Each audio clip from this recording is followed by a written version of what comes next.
Hello and welcome everybody to a new video from Jörg, Joggler66, Hour of the Truth.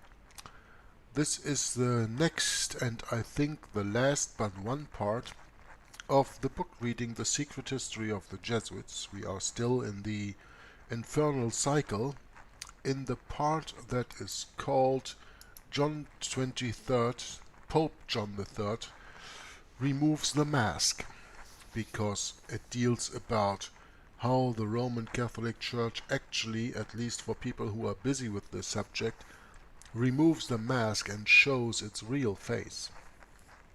And that, of course, also has to do with the ecumenical council they held in the 1960s, which John the 23rd opened up. I still find this a curious thing to mention to you, that you first had John the 23rd, who took a name of a pope that has been a little bit more than 1,000 years before used already, but the Roman Catholic Church does not quote-unquote accept that other John the 23rd, because that was a papal schism where there are three popes at the same time, one in Avignon, one in Rome, and one in, I think, Venice or so it was. And they were calling each other Antichrist and not accepting the power of the other. So, and one of them was John the 23rd.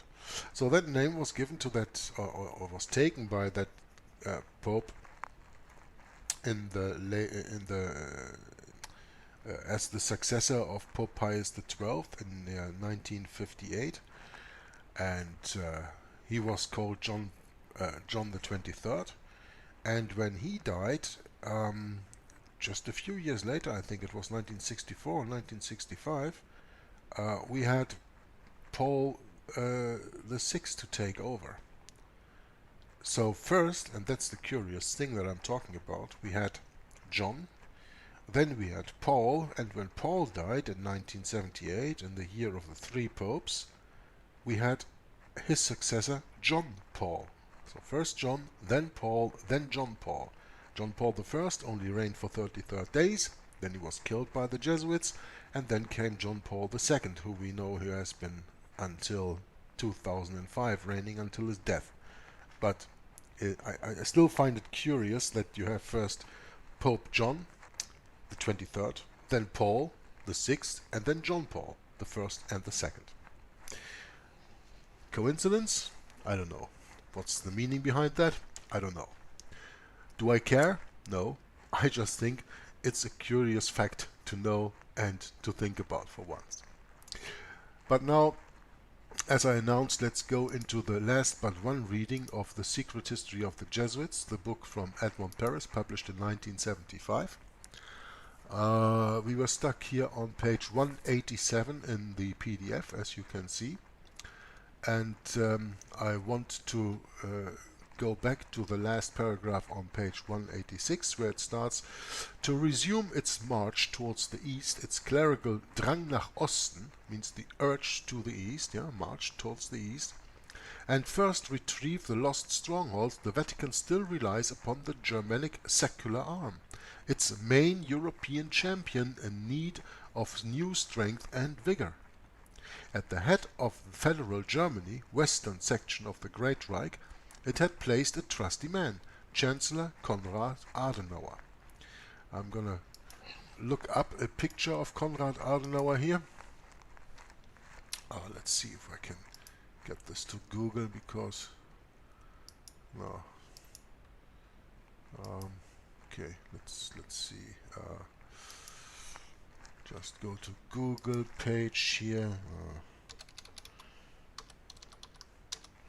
google.be, and then we can go to pictures, and then we can go to Konrad Adenauer, so that you have an idea who I'm talking about.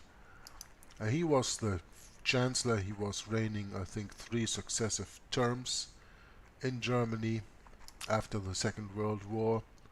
Is there a picture that is a little bit bigger than that? I don't know. What is that? I don't like it when these pictures are so small. So that's easier for you to see then.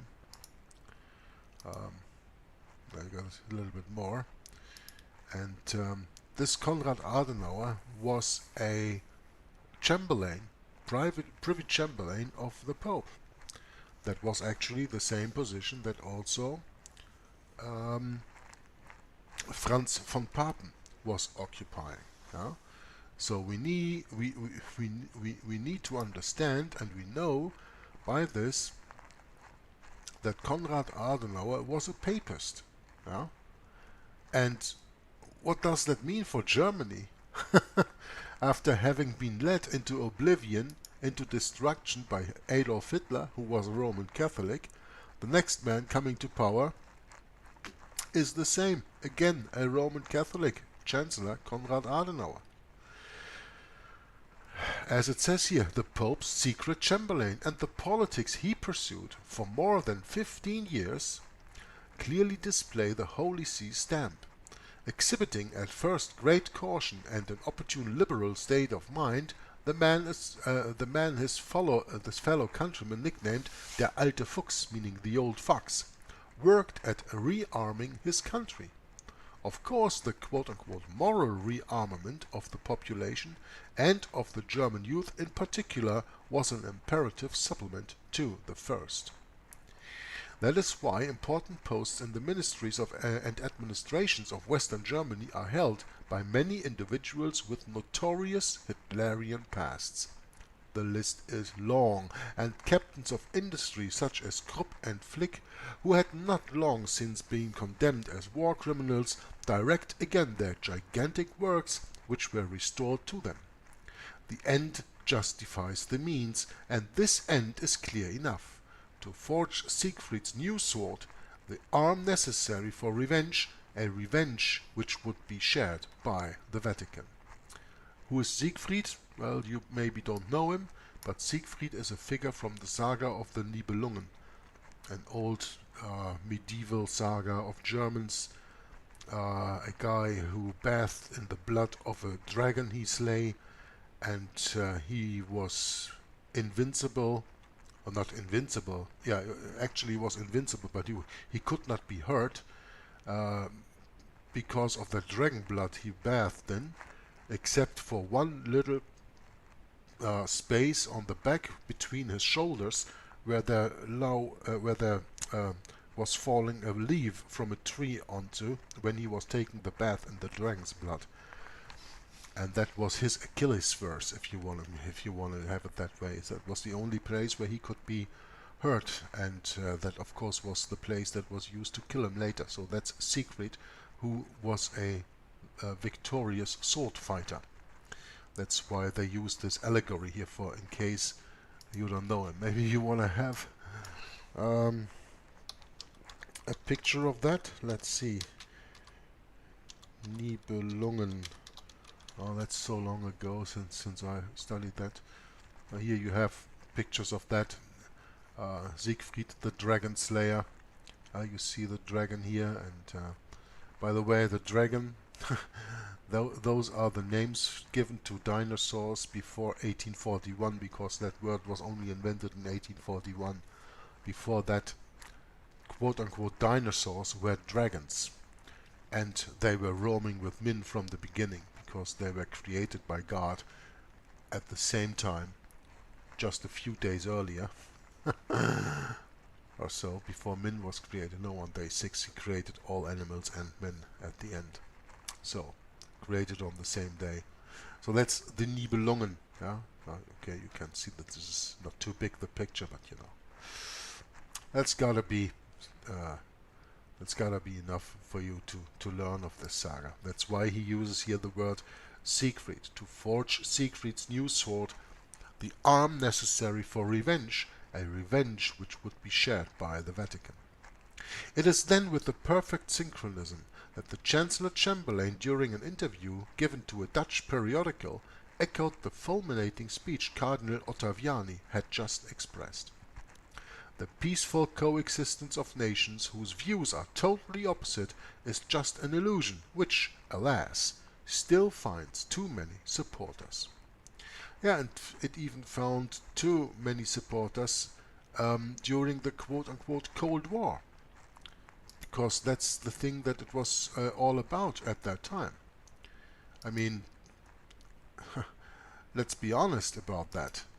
The peaceful coexistence of nations whose views are totally opposite, well, that is just what the Jesuits use all over the world to control the whole world, you know? Communism on the one hand, capitalism on the other. Coexistence. How could the United States and the USSR coexist? Well, they could if it wasn't for the interventions of the Jesuits, who always liked to sow seeds of violence, war, hatred, and that's what they did, and that's what was the whole Cold War was all about. Peaceful coexistence of nations whose views are totally opposite is just an illusion, which still finds too many supporters. The incendiary sermon given on the 7th of January at Sainte-Marie-Majeure, preceded by a few days, as by accident, the visit of Konrad Adenauer to Rome. The reports the press gave were anonymous at underlining the friendly and sympathetic atmosphere which prevailed during the private audience His Holiness John the 23rd gave to the German Chancellor and his Foreign Affairs Minister, Mr. von Brentano. Yeah. We could even read in L'Aurore, quote, "This meeting provoked a rather unexpected declaration from the Chancellor when answering the pontifical address which praised the courage and faith of the German government's head. Quote, I think that God has given the German people a special part to play in these troubled times, to be the protector of the West against the powerful influences of the East threatening us." Unquote. Yeah, now all of a sudden they needed Western Germany to be a protector of Eastern Germany, Poland, Romania, Hungary, and all the other Soviet states like the Soviet Union. Yeah, it was a bulwark against the quote-unquote axis of evil, as it was also called, if I remember correctly. Yeah, the USSR was always to be understood as an evil nation in the time, if I'm not mistaken. Anyway, combat accurately noted, we had heard this before, but in a more condensed manner. God mit uns, or God with us. That was the motto of the belt buckle of the German soldiers in the 1914-18 First World War. And that newspaper even added, quote, Dr. Adenauer's evocation of the work attributed to the German nation found its inspiration in a similar declaration from the previous pontiff. We are therefore allowed to presume that if Dr. Adenauer pronounced this phrase in the present circumstances, it is because he thought his listeners were ready to hear him. Unquote. In fact, one would have to be singularly naive and utterly ignorant of elementary diplomacy to think that this unexpected declaration was not part of the program. We wager also that it did not cast any shadow over the prolonged conversation Mr. Adenauer had with Cardinal Tardini, the Holy See Secretary of State, whom he entertained for luncheon at the German embassy. Unexpected declaration was not part of the program? We should not think that? No, of course not, because in politics never anything happens that was not planned that way. Yeah? So there is no unexpected declaration. Let me assure you that. The spectacular intrusion of the Holy Office and international politics voiced by Cardinal Ottaviani shocked even Catholics who were long accustomed to the Roman Church's encroachments in the affairs of state. Now let's see if we can get a picture of Cardinal Ottaviani. That would be probably more interesting than having a picture of Siegfried here, I guess. Yeah. Let's just see. That must be him. Cardinal Alfredo Ottaviani. So, have a look at this picture and these pictures here. This is the guy we are going to talk about in the next few minutes.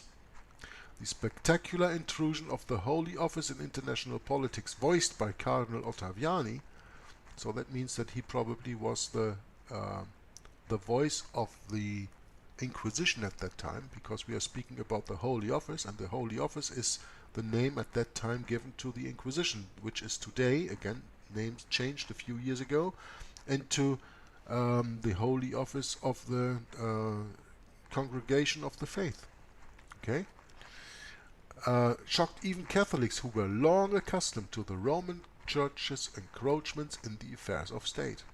Rome was aware of it, but the perpetuation of the Cold War is so vitally important to the Vatican's political power and even its financial prosperity that it did not hesitate repeating such political views, even though the first one had been badly received. The journey Mr. Khrushchev made to France on March 1960 gave it another opportunity. Now this is very interesting. Listen closely. Dijon was one of the cities the Soviet leader was to visit. Like all his colleagues in the same situation, the mayor of Dijon had to welcome courteously the guest of the French Republic. The chief city of Burgundy had an ecclesiastic as its deputy mayor, Canon Kerr. It's Burgundy, not Burgundy, because Dijon is on the Côte d'Or, on the top of the Burgundy wine region in France. That's why it's Burgundy, not Burgundy. Anyway, according to the canonical law, the Holy See had expressly authorized the priest to accept this double mandate, being a priest and a mayor on the other hand, with all the functions and duties entailed. However, his bishop forbade the mayor canon to receive Mr. Khrushchev. On that occasion, the municipal sash had to give way to the cassock. So, the chief city of Burgundy had an ecclesiastic as its deputy mayor, Canon Kirk. He was occupying the office of mayor and occupying the office of a priest. The canonical law expressly authorized the priest to accept this double mandate. So the church says it's okay, but the bishop forbade the mayor canon to receive Mr. Khrushchev. So the visitor was welcomed by an assistant who stood in for the absent deputy mayor. But the unconstrained manner in which the hierarchy scoffed at civil authority on that occasion aroused the sharpest comments. On the 30th of March, Le Monde, the French newspaper, wrote, quote, "Who is actually exercising authority over the mayor of Dijon? The bishop or the prefect? Means the spiritual or the temporal power? And above these representatives of a central power, the Pope or the French government? This is the question asked in everyone." Yeah, this comes when you have a combination of church and state that is absolutely illegitimate. But that is something that you have in the Roman Catholic Church and that you also have in Islam. They both combined church and state. So then, of course, you come into a conflict in this case, and you ask yourself, but who is now the one that has the power? Who is really reigning? Because we have on the local level, we have the mayor of Dijon, who has power over him, the bishop because he's also a priest, or the prefect because of the civil power. And above these, well, in the United States you would say federal level, this is a national level because France is not a federal state. Above these representatives of a central power, the Pope or the French government. So the bishop and the mayor on the one hand, or the Pope and the president on the other? A question to be asked in everyone. The answer is not doubtful. Theocracy first, meaning the spiritual power reigns over the temporal power. That has been the policy of the Roman Catholic Church from the get-go, and it still is today. This is why in the Vatican flag the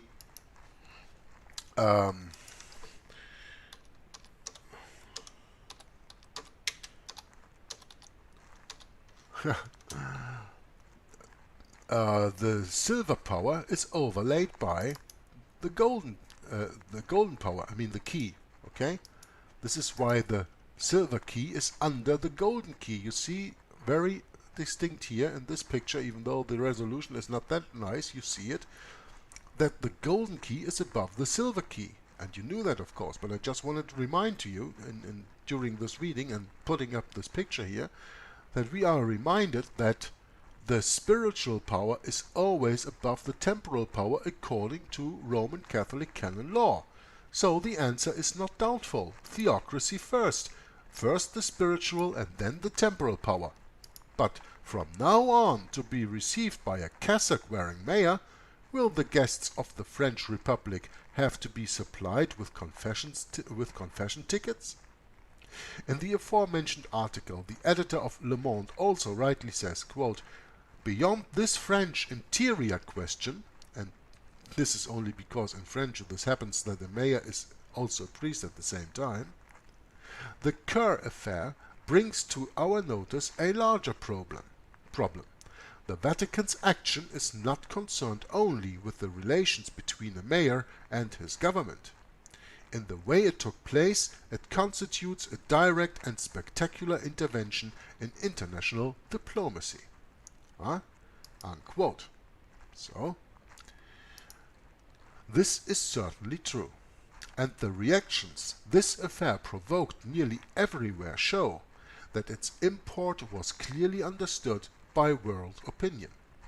The United States of America, especially the public, which had already witnessed the hostile demonstrations organized by the Cardinal Spellman and Cushing during Mr. Khrushchev's visit, started to question the real independence a Roman Catholic president would preserve with regard to the Holy See.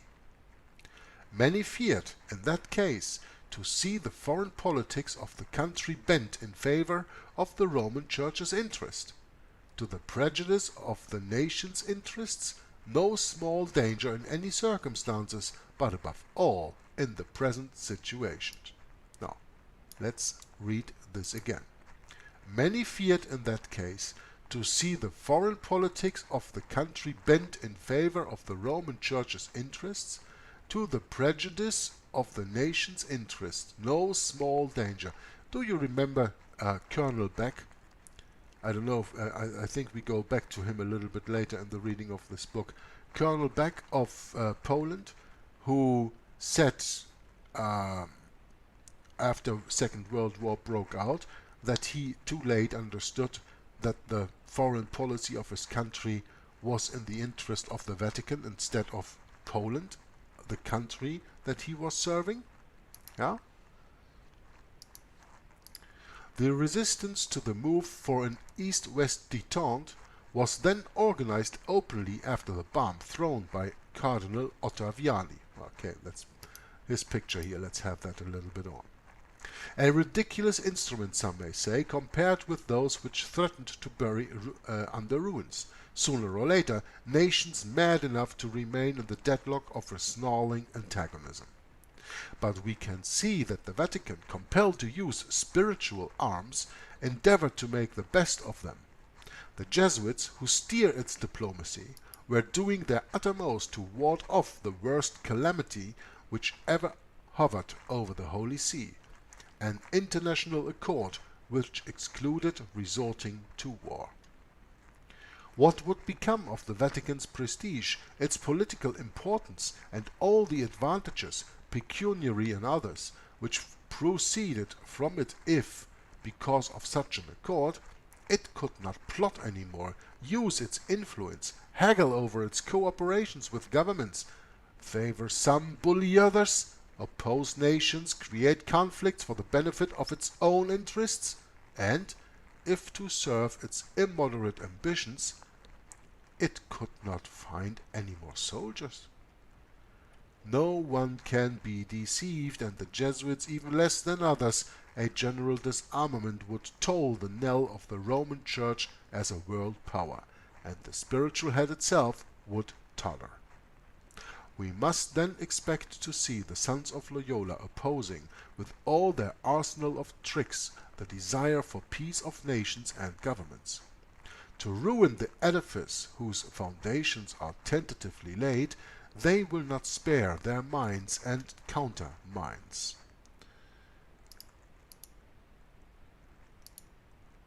It is a war without mercy. It is a holy war, means a crusade, sparked off by Cardinal Ottaviani's mad speech. And the company of Jesus will pursue it with the blind obstinacy of the insect, ad majorem papae gloriam, instead of ad majorem Dei gloriam, for the greater glory of God, for the greater glory of the Pope, without any anxiety as to the catastrophes which will result. The world must perish rather than the supremacy of the Roman Pontiff. And that's why they use this fear that they used in the time of the Cold War of the nuclear annihilation. Instead of the Pope losing his power, the world will vanish or perish. But we know that that will not be, because the Bible says otherwise. But this actually is the way of thinking of the Jesuits and the way of thinking of the Roman Catholic Church. The supremacy of the Roman Pontiff is more important than the existence of this world. The world must perish rather than the supremacy of the Roman Pontiff. That is the prerogative of the politics of the Roman Catholic Church, and that is the prerogative of the politics of the Jesuit order. And we come into a little publisher's note at the end of this chapter here. Edmund Paris was at a disadvantage in that he wasn't aware that a shift was already underway by the whore of Revelation to fulfill Bible prophecy. She is prepared for all eventualities. The Jesuits evaluated World War III and decided the US would lose, and the Vatican always goes with the winner. Since then, she has enthusiastically thrown her support to Moscow and even acquired a communist pope from Poland. She is secretly preparing a concordat with Russia and currently pushing a Marxist gospel worldwide. The Jesuits are currently behind the disarmament movement to subdue the United States. Moscow will serve the Vatican as the muscle to conquer nations where Roman Catholicism will be the only religion tolerated worldwide. Russia will be pushed to attack Israel, fulfilling the prophecies of the Bible in Ezekiel chapter 38 and 39, and the Antichrist of the Vatican will await his doom at the second coming of Christ. Well, I absolutely agree with this last part of the sentence. The Antichrist of the Vatican will await his doom at the second coming of Christ. That's no question, because that is written in 2 Thessalonians chapter 2 verse 8. But I am not sure about Ezekiel chapter 38 and 39 deal with a quote-unquote Israel in our modern times, because this Israel in our modern times is just needed for the necessary replay of the Roman Catholic Church of Daniel's 70th week that Jesus Christ fulfilled completely and truly and fully 2,000 years ago. Yeah? I'm not sure about this in which way Jack Chick, who is the publisher of this book, this JTC standing for Jack T. Chick, in how far that he is deceived also by the futurist lie of this tribulation, 7-year tribulation, and even the rapture, which is completely unbiblical. I'm quite sure that Jack Chick publication is aware of this, but I don't know how Ezekiel chapter 38 and 39 go in there, and this is something that you have to study on your own, that I cannot discuss here with you in this book. So when you want to gain a bigger understanding of what the publisher Jack Chick writes here about this little note that he puts in this book, and you want to understand this in the light of Ezekiel chapter 38 and 39, then you have to read and understand that for yourself. I'm not gonna go into that. I even do not agree that it says here the Jesuits evaluated World War III and decided the US would lose. I'm not sure if the US would lose, but there's one thing that we have to make clear, and that we have to understand. And whether this note of Jack Chick here is correct or not correct, the point is, when we read Revelation 13, we understand that there are two beasts. We know that the first beast, the beast out of the sea, is the Vatican, and the woman that rides that beast is the Roman Catholic Church. We know that there is a second beast coming out of the earth, and that beast is the United States of America. And that beast creates an image of the first beast, means also it becomes like the first beast, and makes everyone in the earth to bow down to the first beast. Okay, that's so far for Revelation 13. But then we go into Revelation 17, and there it only speaks of one beast, and that is the Vatican that is left over. So at a certain moment the United States have to disappear, have to vanish from the face of the earth. I agree, but I am not sure if the author is correct when he says that the United States would lose World War III. I don't know what's going to happen. The United States could win World War III, they could lose World War III, they could win, and then after that being usurped, of course, by the first beast. Also possible. I don't know. I don't have all the answers, but I think it is interesting, this little footnote, to evaluate that also, and to take into account what Jack Chick here writes. And he is of course correct that he says that Edmund Paris was at a disadvantage at the time because he wasn't aware that a shift was already underway. And we know that today because we have dealt with the Holy Alliance. I'm going to show you that once again, for in case you don't remember. Holy Alliance, and that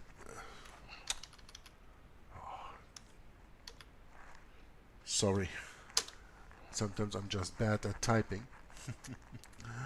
So we have the Holy Alliance that I spoke of in the reading of Rulers of Evil. That is already in the very first chapter of Rulers of Evil. How President Reagan and the Pope, the Antichrist, conspired to assist Poland's solidarity movement and hasten the demise of communism. Well, this of course is something that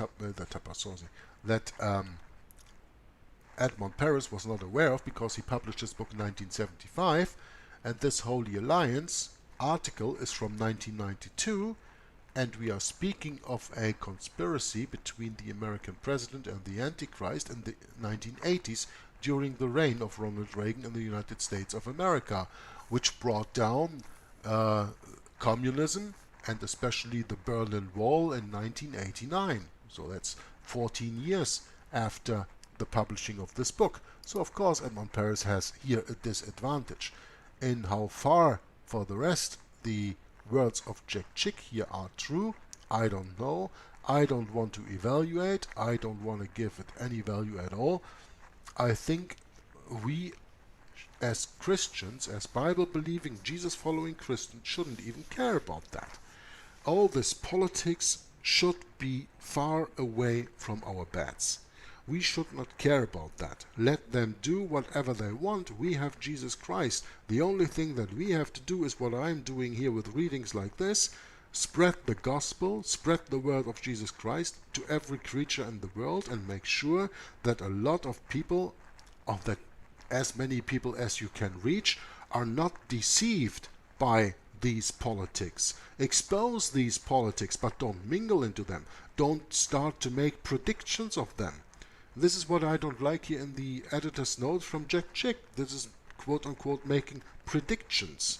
Well, if you really want to... I don't make a prediction when I say God wrote the end of beforehand, and in 2 Thessalonians 2 verse 8 it is said that Jesus at his second coming will consume the Antichrist with the power of his mouth, through the spirit of his mouth. Yeah? That's no prediction that I'm making. That is reading the Bible. And of course, when you read all through the book of Revelation, you know that the Roman Catholic Church will vanish. When you read through Daniel chapter 2, you know that the stone that is not cut out with hands will eventually destroy all worldly powers, all worldly kingdoms at the time of Jesus' second coming. Yeah, the statue will be will put into powder the gold, the silver, the brass, and the iron, and that will be blown away with the wind, and then that stone that hit the statue in the feet will become a mighty stone, a mountain, covering the whole earth and being a kingdom that will reign forever and ever, the kingdom of Jesus Christ. Those are not any predictions of mine. This is just reading Bible prophecy and telling you what the Bible says will happen.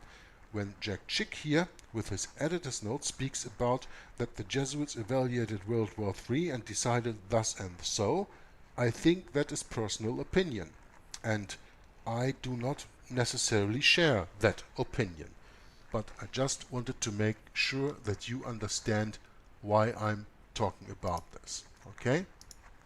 So, we are still in the book The Secret History of the Jesuits by Edmund Paris, and as you see here, we have come to the part that is called the conclusion. Let's see how the camera is working, because before I had this little picture here with the little red dot. Ah yeah, there it is now.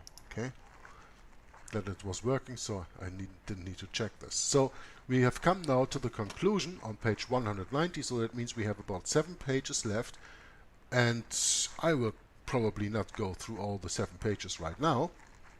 So this is why I said this is the probably last but one part, and I have a little surprise for you at the last part anyway.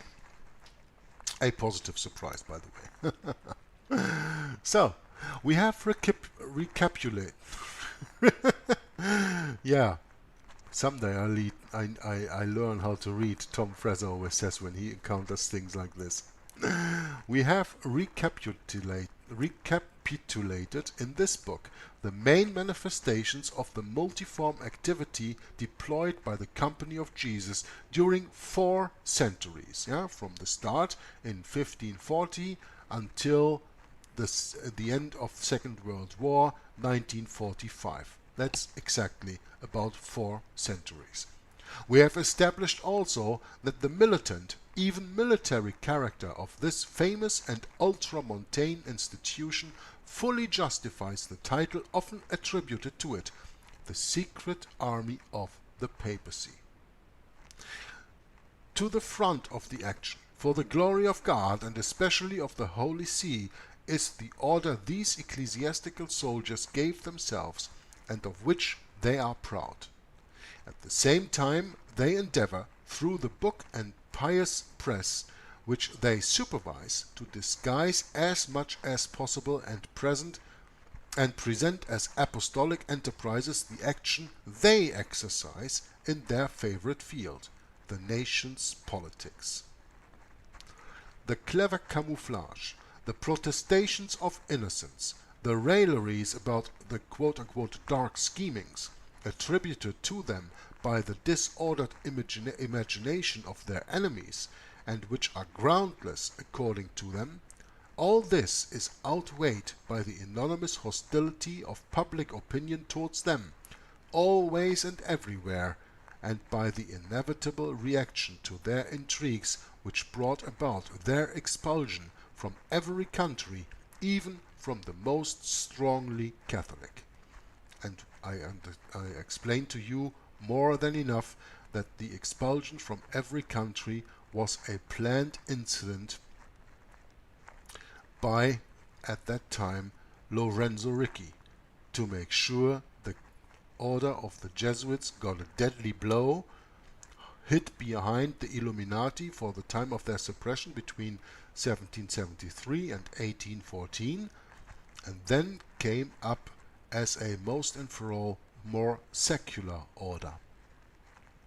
These 56 expulsions, being thrown out of 65 countries, to quote only the main ones, provide an invincible argument. It would be sufficient to prove the evil nature of this order.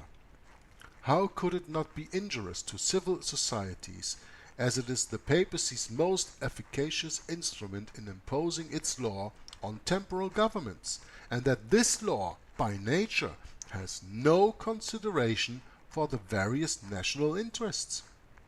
The Holy See, being essentially opportunist, does embrace these interests when they coincide with its own. We saw this happen in 1914 and 1939, meaning when the interests of the nation were the same as the Roman papacy's. And this is why Adolf Hitler stated that he has never seen a more splendorous hierarchy than that of the Roman Catholic Church, and that is why Van Papen said, that is the sentence I actually wanted to quote, that the German Reich was the first world power not only to implement but also to put into action the principles of the Roman Church.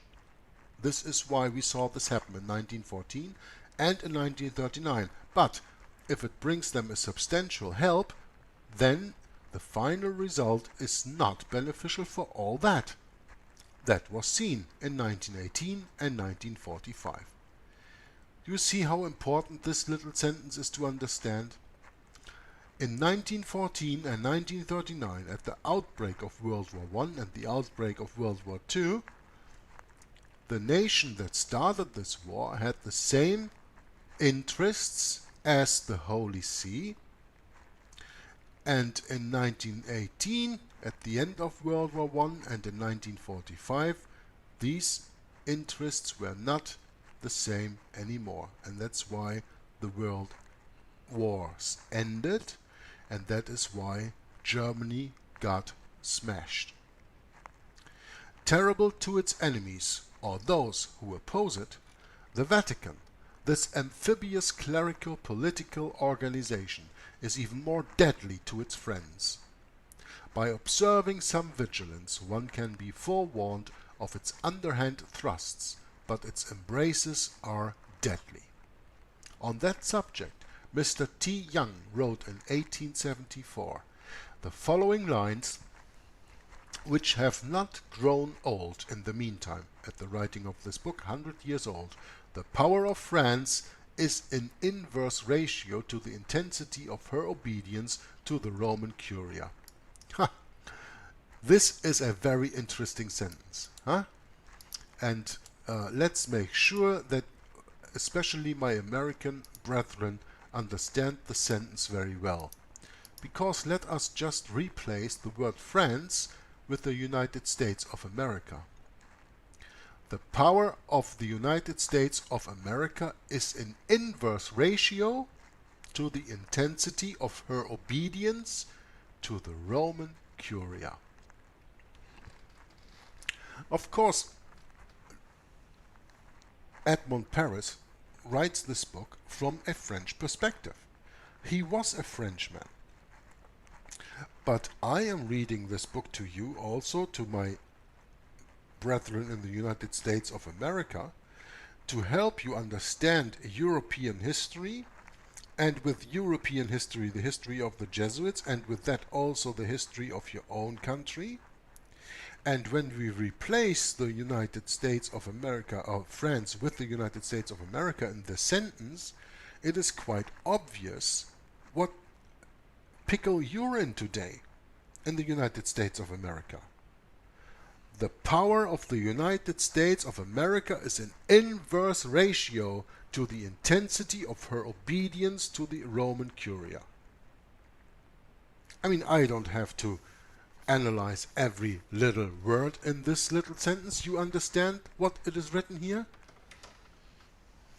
The power of the United States of America will decline in the same ratio as is the intensity to her obedience to the Roman Catholic Church, to the whore of Babylon.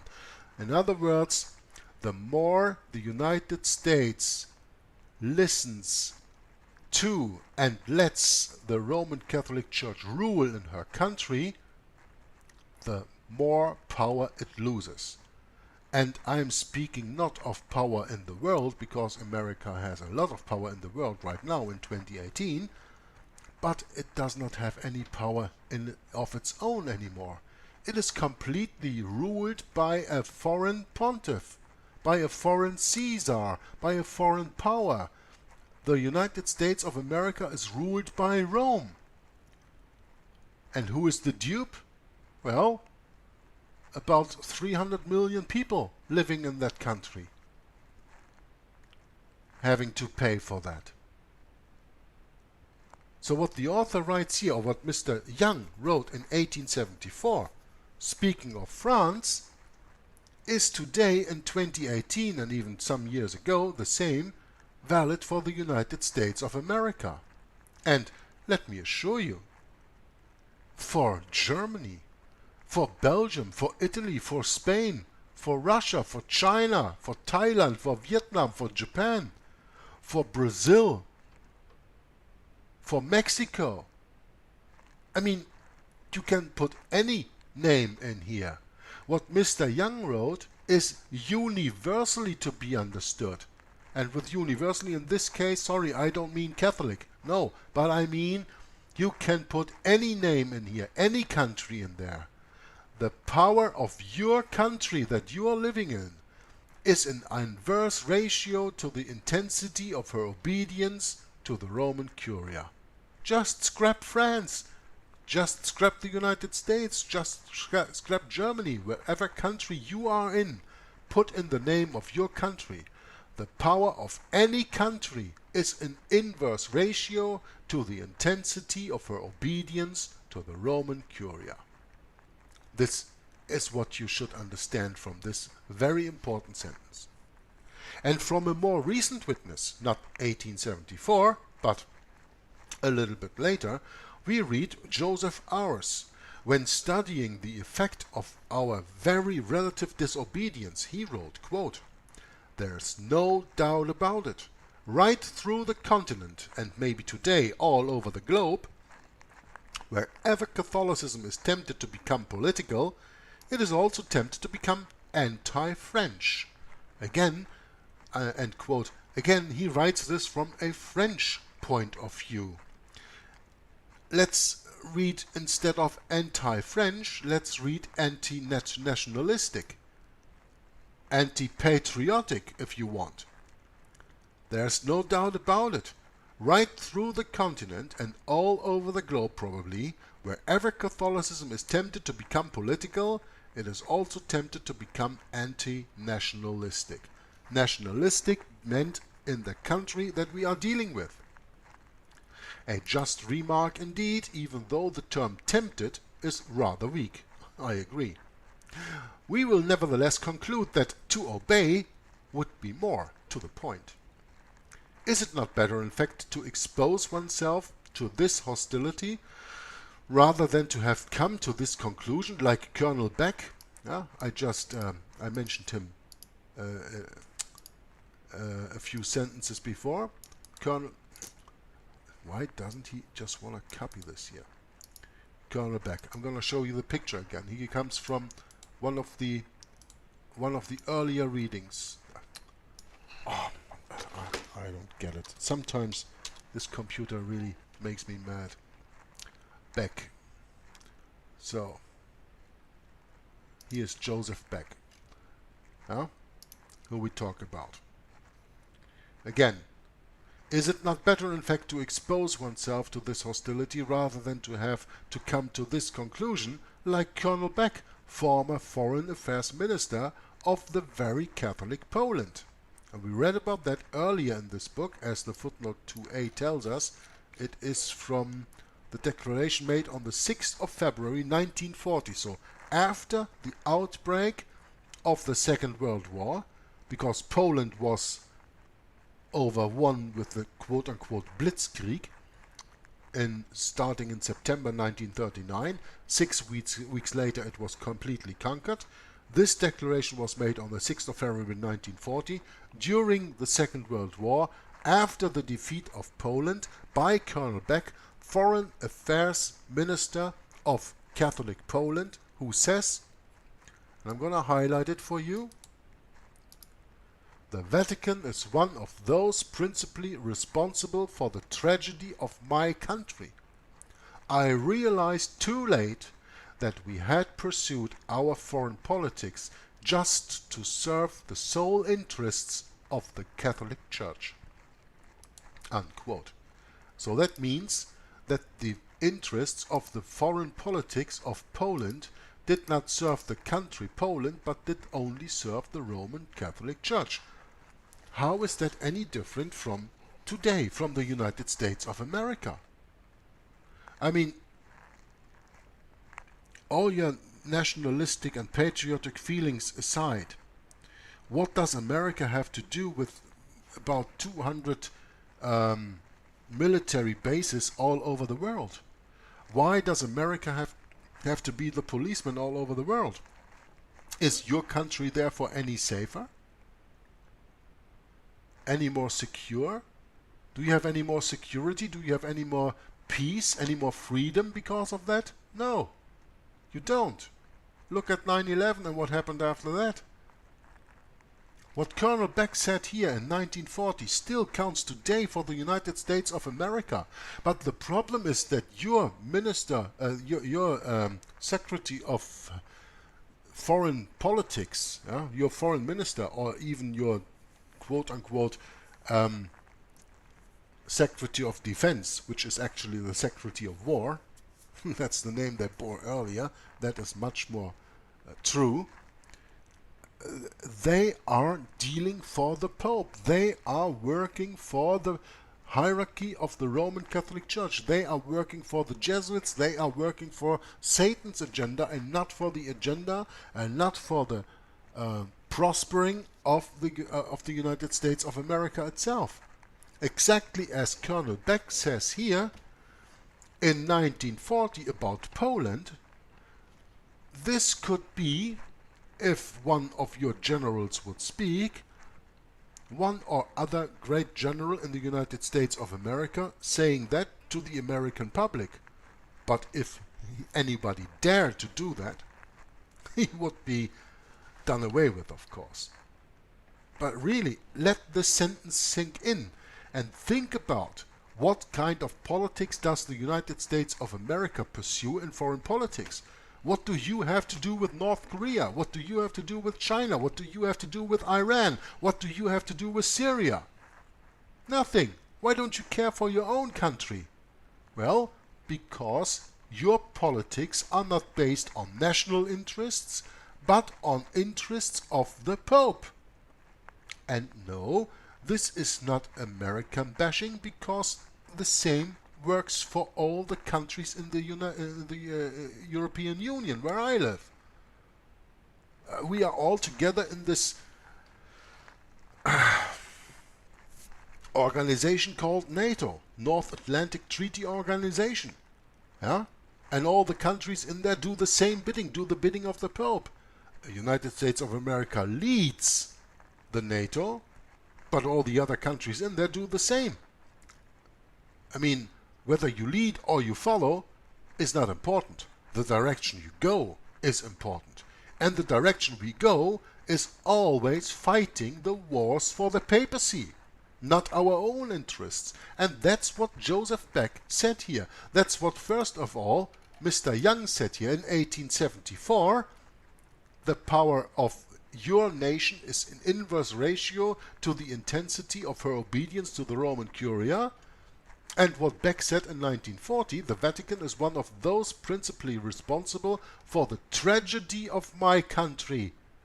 I realized too late that we had pursued our foreign politics just to serve the sole interests of the Catholic Church. And that's especially the way with the second beast of Revelation 13, the United States of America. So what can you do about it? well, stop supporting stop supporting your country in every way that you can, and make your peace with Jesus Christ, and oppose these leaders who are not biblical but are doing the biddings of Satan. And wake up your family, wake up your neighbors, wake up your city, wake up as much people as you can to the real truth, and don't pick up any arms. Jesus said, don't do harm to any man. Thou shalt not kill. So what do you need guns for? You should put on the whole armor of God, as in Ephesians chapter 6, verses 10 to 18. Yeah? Because we are fighting against powers and spiritual wickedness in high places, and not a carnal fight.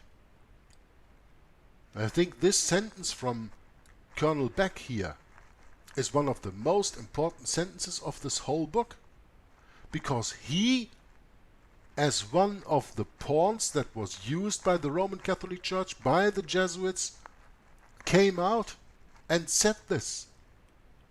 The Vatican is one of those principally responsible for the tragedy of my country, says Colonel Beck from Poland, but you can insert any country here. I realized too late that we had pursued our foreign politics just to serve the sole interests of the Catholic Church, not the most interest or mostly the interests of the Roman Catholic Church. No. The sole interests. No other foreign politics interests were pursued except those of the Roman Catholic Church. And that's the way it is today in Germany, in all of Europe, and in the United States of America. Now please wake up to this fact. Moreover, the author continues, the fate of the very apostolic empire of the Habsburgs was not too encouraging. As for Germany, so dear to the hearts of popes, and especially Antichrist Pius XII, she could not be pleased finally with the costly favors their holiness lavished on her. In fact, we wonder if the Roman Church reaped any profit at all from this mad aspiration to govern the world, a pretension kept alive by the Jesuits more than anyone else. In the course of 4 centuries in which these firebrands spread strife and hatred, slaughter and ruins in Europe, from the 30 Years' War until the Hitler Crusade, the second 30 Years' War, the one from 1618 through 1648, and the other from 1914 through 1945, the Hitler Crusade, did the Church enjoy gain or suffer loss? Well, the answer is easy. The clearest and most incontestable result is a continuous diminution of the heritage of St. Peter, a sad end to so many crimes. Did the Jesuits' influence obtain better results within the Vatican itself? It's very doubtful. A Catholic author wrote, "They always aim at concentrating the ecclesiastical power which they control. The Pope's infallibility exasperates bishops and governments. They nevertheless ask for it at the Council of Trent and obtain it at the Vatican Council in 1870. The Company's prestige fascinates within the Church its adversaries as much as its friends. We have respect, or at least we fear it. We think we can do anything, and we behave accordingly." Unquote. Another Catholic writer strongly stated the effects of this concentration of power in the pontiff's hands. Quote, "The Society of Jesus was suspicious of life, the source of heresy, and opposed authority to it. The Council of Trent seems already to be the testament of Catholicism. It is the last genuine council." This is one of the most important sentences I think we can read in this book. I mean, there are so many sentences, that's why the whole book is interesting or important. you know. But we have to understand that the ultramontane rule in Rome, and that the ultramontane always want a complete return back to the Council of Trent policies. The Council of Trent seems already to be the testament of Catholicism. When you read what was decided at the Council of Trent, then you will understand what actually is the policy of the Roman Catholic Church, what is the policy of ultramontanism, and that's it. There is a book out that you can read about the Council of Trent. Let's see if I can just get the picture in here of Trent. It is this one. Yeah, just don't. Oh no! Catechism of the Council of Trent. Yeah, the Catechism of the Council of Trent. Get this book. Read this book, and you will know what the Council of Trent stands for. The Council of Trent is the foundation of the Roman Catholic Church. There is no doubt about it. I just bought a book with all the Roman Catholic anathemas in it. All these anathemas are based on that Council of Trent. I don't go into that. I don't have that book yet. I ordered it, and it's in German, so I won't read it to you anyway. I'll read it on my channel, but not to you because you are English spoken. I don't have it in English. But I also have this book, which I just put the picture in here. This one. But you know, the Catechism of the Council of Trent. But I don't think that I should read that whole book, because this is a monumental work, and wow, this is interesting to have and to look at this and that. So I advise you, everyone who doesn't understand that last quote that I read, the Council of Trent seems already to be the testament of Catholicism. If you don't understand the sentence, then get this book, the Catechism of the Council of Trent, and please read it for yourself. Read it and understand it, and you will get what ultramontanism is, you will get what the policy of the Jesuits is, you will get what the policy of the Vatican is, you will get what the policy of the Roman Catholic Church is, you will get what the Antichrist stands for when you read that book. And if you don't read that book, then at least listen to all the readings of this book that I just read to you, The Secret History of the Jesuits by Edmund Paris. Or get the book from Theodor Griesinger from 1866, which I'm reading in German. You can get that for free in English also as a PDF. Get it, read it, understand what the Jesuits stand for, understand what the Roman Catholic Church stands for, not what they tell exoterically outside in the exoteric teaching, but what they stand for esoterically, the inner teaching, the teaching of the initiator, the teaching of the people in the know. That is a different one.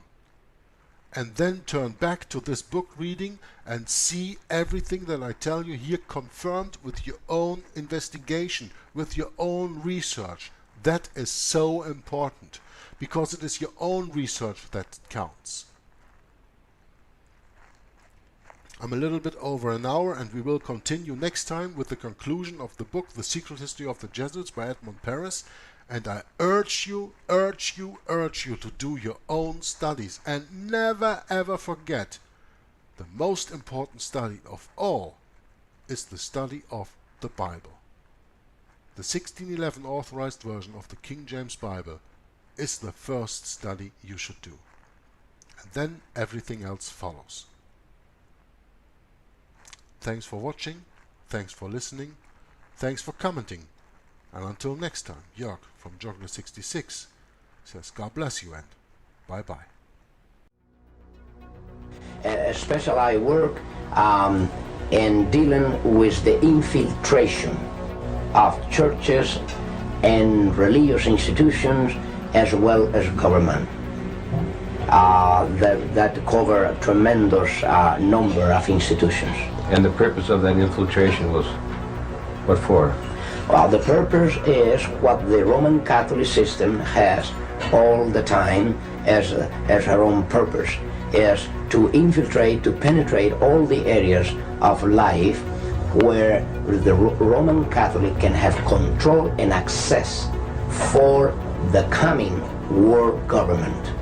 Simply put, this country and this world benefit from your commitment to Jesuit principles, to being men. As a graduate of another great Jesuit institution, Xavier University, I have great affection for the value and purpose of a Jesuit education. What that means is, in preparation for that world government, the Roman Catholic institution, especially since the establishment of the Jesuit order in 1541, throughout all these 500 years, they've been in preparation and through infiltration and penetration of every level of society in order to take over the world politically and religiously. What a beautiful day the Lord has made. Holy Father, on behalf of Michelle and myself, welcome to the White House. There are two doctrines that define very well these dangerous goal of the Roman Catholic institution. Two doctrines define this very well. One is called the doctrine of the apostolic succession, and that is dealing with the papacy. And the other is the doctrine, the temporal power, and that is dealing with world government. Of course, both, because you can see that even the Pope and his own individual office, he meet those requirements. He is not only the head of his church, as he called himself, John Paul II, the present Pope. He said he is the pastor of his church. He is not only that, but he is the head of his state. It is a sign, perhaps, of how far we have come in this country that today's news of formal recognition between the governments of the United States and the Vatican did not create a furor. Once upon a time, it would have. Once upon a time, and not all that long ago, it did. From the time of President Washington, that was the first president to be utilized by the Jesuits. If you were not aware of that, President Washington already was initiated by the Jesuits to bring about the first communication with the Vatican ever known in this country. From there on, President Reagan, throughout all this time, President Reagan has come to fulfill the greatest moment in the history of this conspiracy.